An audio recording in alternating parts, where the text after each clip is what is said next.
right now. There's a habit you probably do every single day without thinking that quietly raises your stress hormone, slows your metabolism, and tells your body to store fat right around your belly. You could be eating healthy, walking daily, even exercising, and this one habit can still undo your results.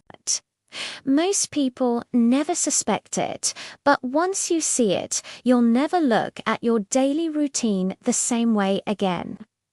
Cortisol is not a bad hormone. In fact, it's essential for survival. It wakes you up in the morning, helps you focus, and gives you energy during emergencies.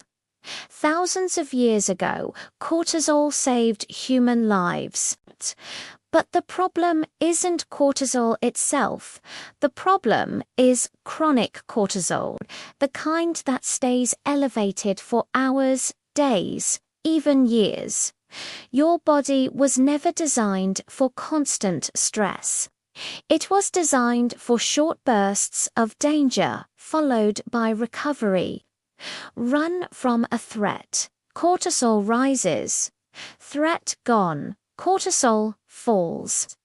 But modern life has flipped this system upside down. Today, the threat isn't a predator. It's notifications, deadlines, alarms, traffic, screens, and constant mental pressure. And their S1 daily habit that ties all of this together, something so normal that almost everyone does it, especially in the morning and late evening. This habit keeps your nervous system in a low-grade fight-or-flight mode all day long. Your body doesn't know the difference between real danger and psychological stress. To your biology, stress is stress.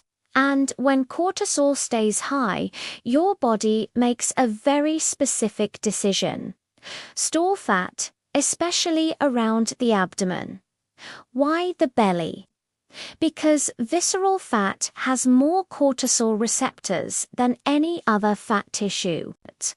That means when cortisol rises, belly fat listens first. It grows faster, it becomes more stubborn, and it actively resists fat loss, even when calories are reduced. This is why so many people say, my arms get thinner, my face slims down, but my belly won't move. That's not a discipline issue. That's a hormonal signal problem. Here's where it gets even more frustrating. When cortisol is high, your body also breaks down muscle for quick energy. Muscle is metabolically active tissue. Lose muscle and your resting metabolism slows down. So now you're burning fewer calories at rest while storing more fat, especially in the midsection. At the same time, cortisol raises blood sugar. When blood sugar stays elevated, insulin rises to bring it down, and insulin is a storage hormone. When insulin is high, fat burning is turned off. You're not failing, your dietary hormones are blocking it. Now, think about this. How many times a day do you trigger stress without realizing it? Not emotional stress, routine stress. The kind your body experiences quietly, repeatedly. This habit often starts within minutes of waking up, before your body has even fully transitioned into a calm, alert state. Cortisol is already being pushed higher than necessary.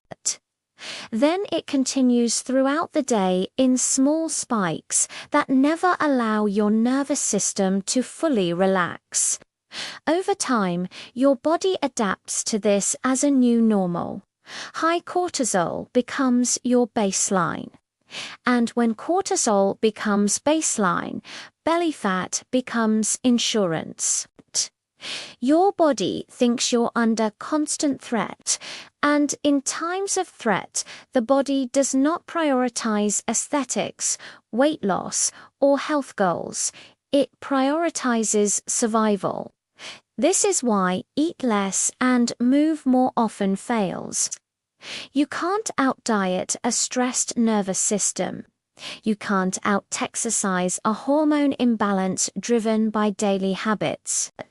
And here's the part most people never hear, the habit causing this ISNT overeating.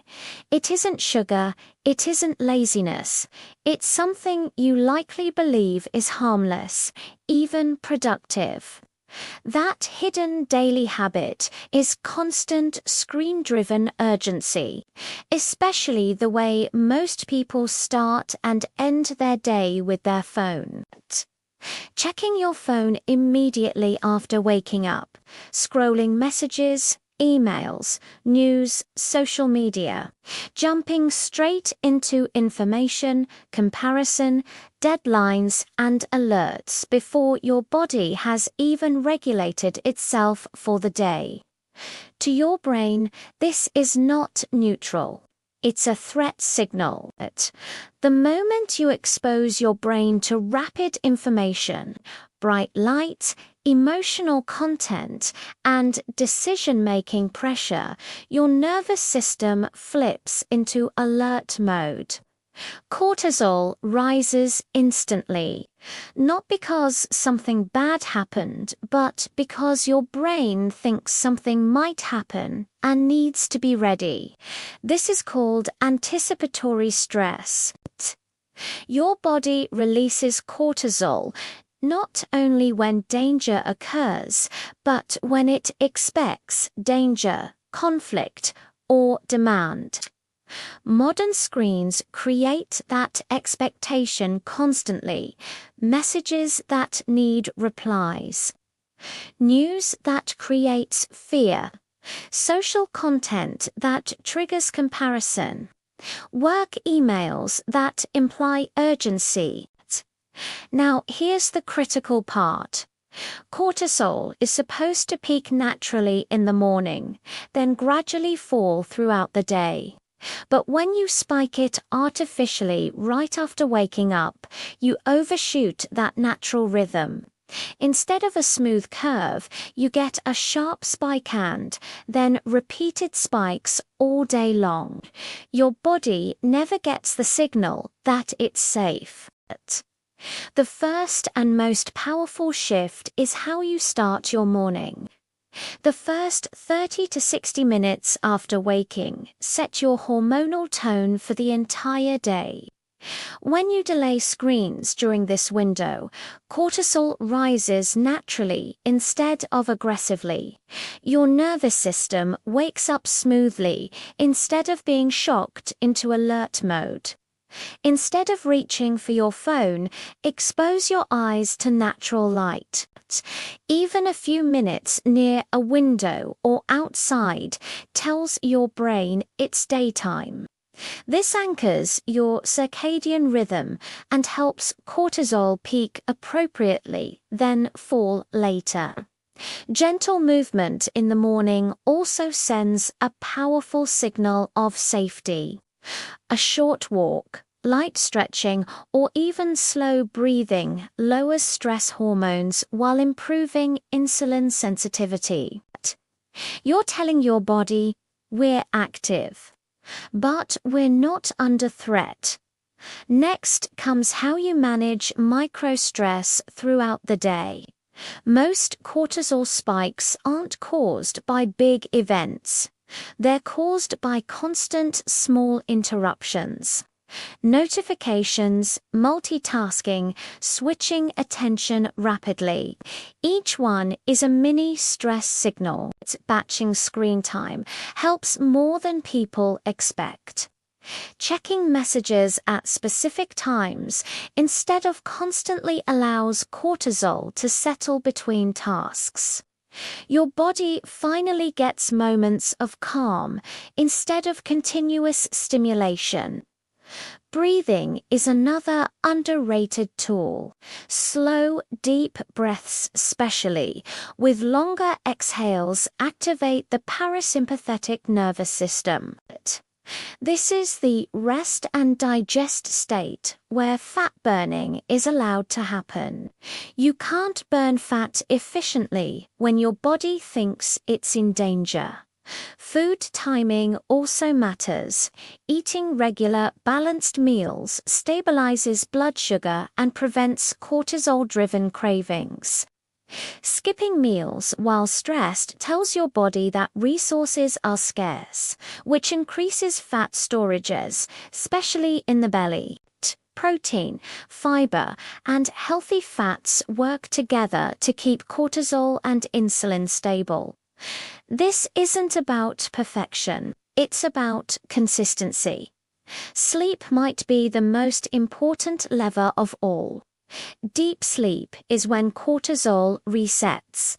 When sleep is short or disrupted, cortisol stays elevated the next day even if you eat well. Reducing screen exposure before bed, dimming lights, and keeping a consistent bedtime can dramatically lower stress hormones within days. And when the body doesn't feel safe, it stores energy. This is why people who wake up calm move slowly, and delay screen exposure often lose fat more easily without changing calories. Their hormonal rhythm stays intact. But when screens dominate your morning, cortisol stays elevated. Blood sugar rises, insulin follows. Fat burning shuts down. And the worst part, your appetite changes. High cortisol increases cravings for quick energy sugar, refined carbs, salty snacks, not because you're weak, but because cortisol demands fast fuel. This is why stress eating happens automatically without hunger. At night, the damage continues. Scrolling before bed exposes your eyes to artificial light, which suppresses melatonin.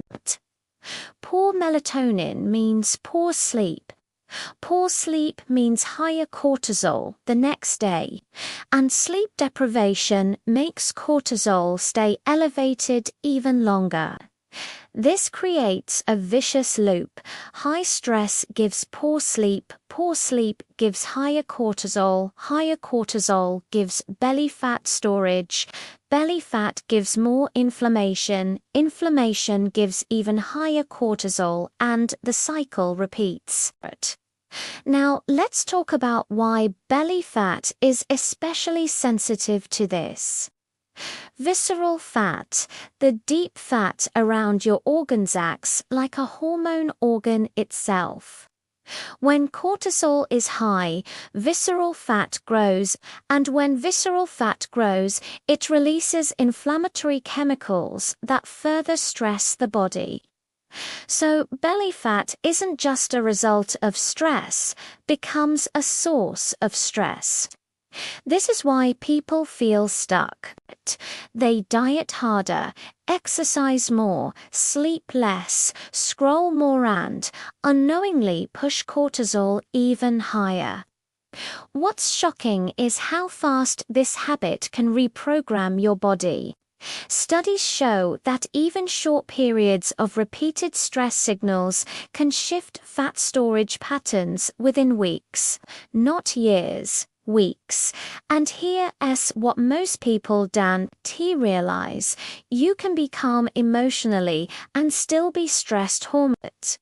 You might not feel anxious, but your nervous system is constantly stimulated. Your body doesn't care if stress comes from danger, deadlines, or dopamine hits. It responds the same way. Now, here's the empowering part. Once you understand this pattern, it becomes surprisingly easy to reverse. You don't need to eliminate stress completely. You don't need to quit your job, move to the mountains, or throw away your phone. What your body needs is predictability, safety signals, and recovery. The goal isn't zero cortisol. The goal is healthy cortisol rhythm. And here's something rarely mentioned. Self-pressure itself is a stressor. Being harsh with yourself, constantly thinking you're behind, or feeling guilty about food all raise cortisol. Compassion isn't weakness, it's a biological strategy. When cortisol lowers, something incredible happens. Appetite becomes more predictable, cravings quiet down, energy stabilizes, and belly fat, especially visceral fat, finally starts to release. Not because you forced it, but because your body feels safe enough to let it go. This is why people sometimes lose fat during calmer periods of life without trying. Their hormones are aligned, their nervous system is regulated, their biology is working with them, not against them. Once you remove the hidden daily habit that keeps cortisol high, fat loss stops being a battle. It becomes a byproduct of balance.